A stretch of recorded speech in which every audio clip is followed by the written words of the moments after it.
we go, like, let's say as a coach, maybe if you are going to take, if you're going to use video, I want to talk about like where it's good, where it's bad, how to do it, how to not do it. So just a couple examples of certain things maybe you can touch on.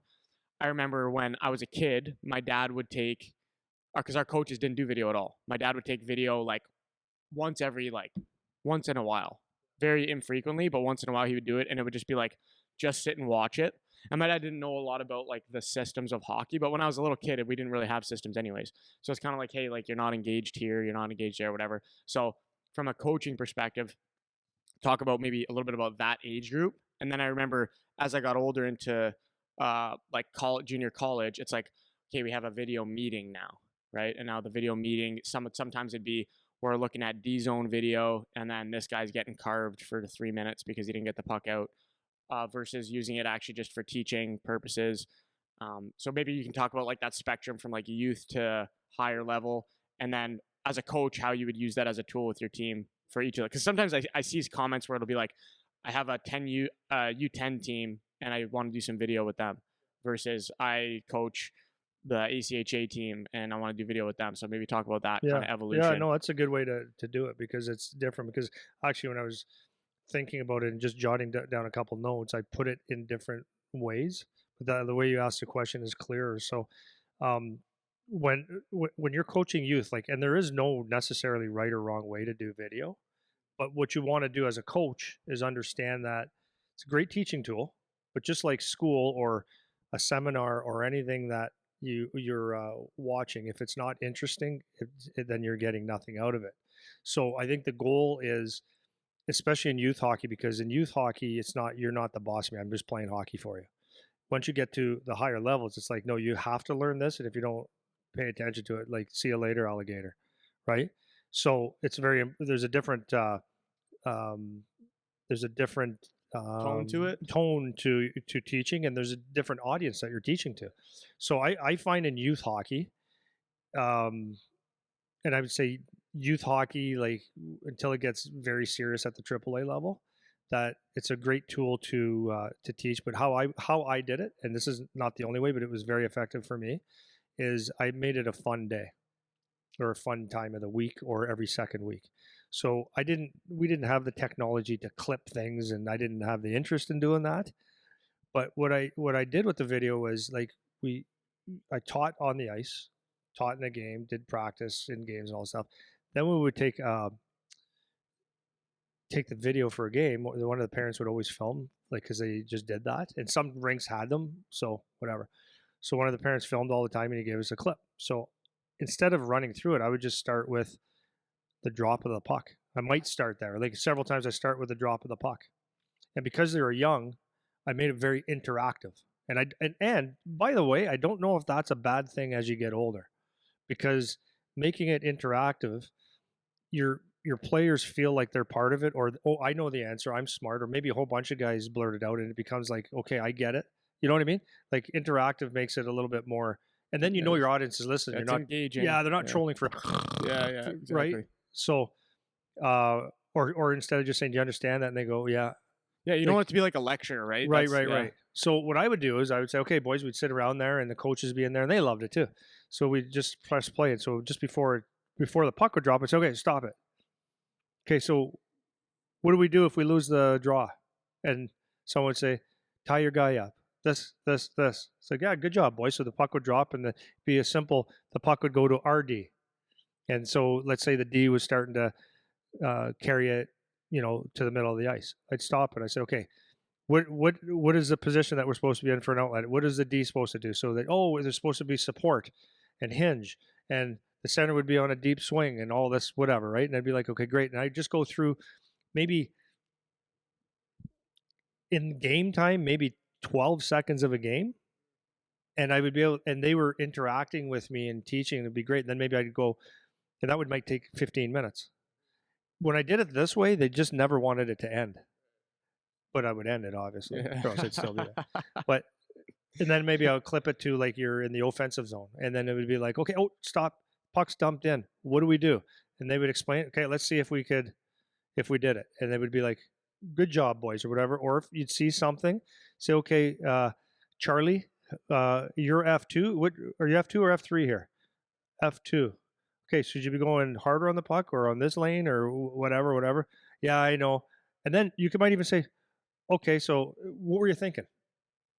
And then they can explain it. Maybe they're going to bullshit you, but all those things. So for me, that was a really, really, really good way to do youth hockey. Right. So okay, so wait, so that would be what would you recommend on, let's say, just to put a line on it, at what age would that style be the way you would go? And then two, would it be like, okay, we do a quick, if there's something to correct, then it would be like, okay, we stop on it for, a minute and just see like what he was thinking or what he should have done or whatever, and then we just keep it moving on to the next thing? Or are we like hammering that thing and it's like, now we're doing this in practice? Like how would you do that, those teaching moments?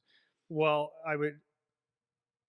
I would more or less just like you would see what would happen in a game, but if you see something reveal itself over and over, then it'd be something to work on, Mm, right? yeah.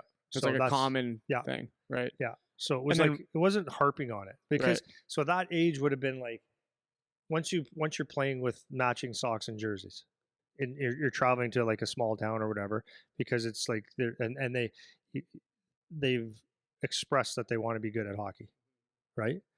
And then I would use that tool right up until you could use that with juniors. Like, I mean, you could do that at any level and just say, what's going on here? What should we be doing? Did we do it?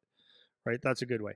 Another thing that I did as once you get to like the bantam, like so the U14ish and even 13, you can clip it out because now they get hockey a little bit more. You could like focus on like certain themes more Yeah. than like Yeah. just the game. Yeah, you Yeah. can do that. Then you start picking it out, and you can start, and then you can also show other teams' tendencies if you have enough video Yeah, bandwidth for that, resources to do that.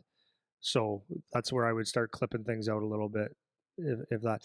But what I did with when I was coaching at in the U.S., one of the things we used to do before practice, because we had a room, was we just play the game while they were stretching, and every guy likes to watch himself play. So they'd be stretching on the big TV, and then you're not. But it was great because it wasn't like you weren't beating the shit out of them or giving them too much. Just be like, "Oh, Eric, watch this forecheck you just did here. This is unreal." And so he'd be like stretching, and go, "Oh yeah," and the boys would be, "Oh, good forecheck." And then, "Oh, hey guys, you see this one here? See that we talk about F3 all the time?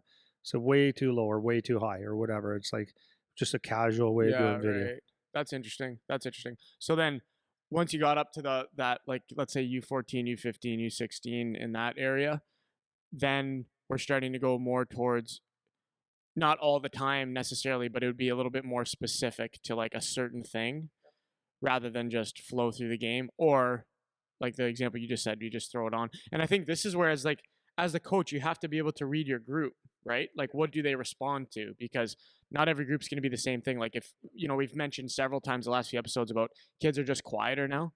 They're not very responsive. So maybe when you go to do video with your quiet team, it just is super frustrating because they're not interactive. It Well, you doesn't might matter. think that they're not listening at all. Exactly, right? Whereas if you do it a little bit more casually, now it's not as much frustration for you, and you're still kind of getting the same message across anyways. So I think it's important that you can read that game as a coach, and have different strategies that might work based on different teams, right? Because if you always go with we're going to put the video on, turn the lights off, I'm going to sit here and just dictate to the team, maybe they check out. Because I remember doing that in junior too. It's like it'd be video time, and it's like, dude, or actually it was more in college. It'd be like, this is our fifth video meeting this week, and like I have class. Like I'm trying to hurry up and get here. I need to get dressed. So I'm on the ice on time, and you're trying to like yell at me because I had a turnover, and it's just like, dude, it's enough, man. It's enough.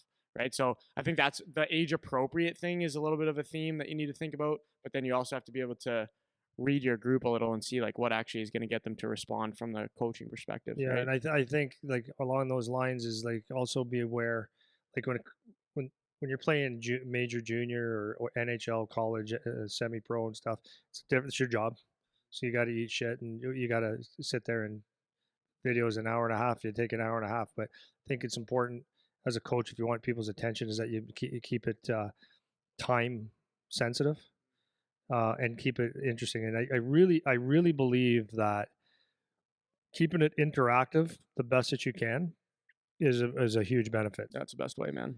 And I've sat in a couple with a couple coaches asked when I was doing their skills, oh, just come to the video, maybe you can pick some things out. And it's like, I found they were too young to go clippy when they showed just a clip of the power play or D zone.